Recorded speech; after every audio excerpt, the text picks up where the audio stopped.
സ്കോട്ട്ലൻഡിൽ ജോലി ചെയ്തിരുന്ന മലയാളി യുവാവിന്റെ മരണത്തിൽ കുടുംബം ദുരൂഹത ആരോപിക്കുന്നുണ്ട്. തൃശൂർ അയ്യന്തോൾ പൂത്തോൾ സ്വദേശി ഏബൽ തറയിലിന്റെ മരണത്തിലാണ് കുടുംബം ഇപ്പോൾ ആരോപണങ്ങൾ ഉന്നയിക്കുന്നത്.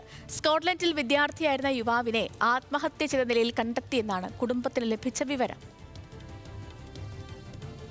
സ്കോട്ട്ലൻഡിലെ സ്റ്റിർലിംഗ് സർവകലാശാലയിലെ വിദ്യാർത്ഥിയായിരുന്ന ഏബൽ മരിച്ചതായി ഫെബ്രുവരി 12-നാണ് കുടുംബത്തിന് വിവരം ലഭിക്കുന്നത്. മരണം നടന്നതായി പറയുന്ന ദിവസവും നാട്ടിലെ സഹോദരനുമായി ഏബൽ സംസാരിച്ചിരുന്നു. അന്ന് യാതൊരു പ്രശ്നത്തെക്കുറിച്ചും ഏബൽ സൂചിപ്പിച്ചിരുന്നില്ലെന്നും ആത്മഹത്യ ചെയ്യേണ്ടതായ പ്രശ്നങ്ങളൊന്നും ഇയാൾക്ക് ഉണ്ടായിരുന്നില്ലെന്നുമാണ് ബന്ധുക്കൾ പറയുന്നത്.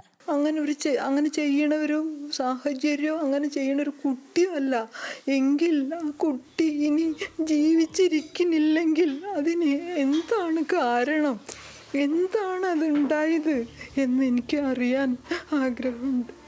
UK-യിലെ സ്റ്റിർലിംഗിനും അലോവയ്ക്കും മധ്യയുള്ള ലേഡീസ് ന്യൂക്ക് റോഡ് ലെവൽ ക്രോസിന് സമീപം റെയിൽവേ ട്രാക്കിലാണ് ഏബലിന്റെ മൃതദേഹം കണ്ടെത്തിയത്. 13-ന് രാത്രിയോടെ സ്കോട്ട്ലൻഡിലെ ഇന്ത്യൻ കോൺസുലേറ്റിൽ നിന്നാണ് ഇക്കാര്യം സൂചിപ്പിച്ച് അറിയിപ്പ് ലഭിക്കുന്നത്. സ്റ്റിർലിംഗ് സർവകലാശാലയിൽ സ്പോർട്സ് മാനേജ്മെന്റ് MS വിദ്യാർത്ഥിയായിരുന്ന Abel athletics കോച്ചുമായിരുന്നു.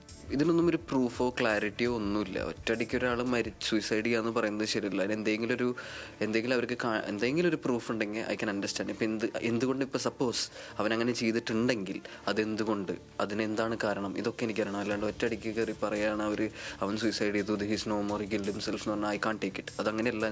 He won't do it. അവൻ എല്ലാ രീതിയിലും അവൻ്റെ ഫ്രണ്ട്സ് ആണെങ്കിലും ഞങ്ങൾ ഒരിക്കലും വിശ്വസിക്കുന്നില്ല he will do it, because he is not a person, he is very futuristic. യുവാവിന്റെ മരണത്തിലെ ദുരൂഹത അന്വേഷിക്കണമെന്നും മൃതദേഹം നാട്ടിലെത്തിക്കാൻ അടിയന്തര നടപടി സ്വീകരിക്കണമെന്നും ആവശ്യപ്പെട്ട് മുഖ്യമന്ത്രി അടക്കമുള്ളവർക്ക് കുടുംബം പരാതി നൽകിയിട്ടുണ്ട്. നിലവിൽ UK ലാർബർട്ടിലുള്ള ഫോർത്ത് വാലി റോയൽ ആശുപത്രിയിലാണ് മൃതദേഹം സൂക്ഷിച്ചിരിക്കുന്നത്. പോസ്റ്റ്മോർട്ടം അടക്കമുള്ള നടപടികൾ ഇനിയും പൂർത്തിയാക്കാനുണ്ടെങ്കിലും യുവാവിന്റെ മരണം ആത്മഹത്യയാണെന്നാണ് ബ്രിട്ടീഷ് പോലീസ് കുടുംബത്തെ അറിയിച്ചിരിക്കുന്നത്. ന്യൂസ് മലയാളം, തൃശൂർ.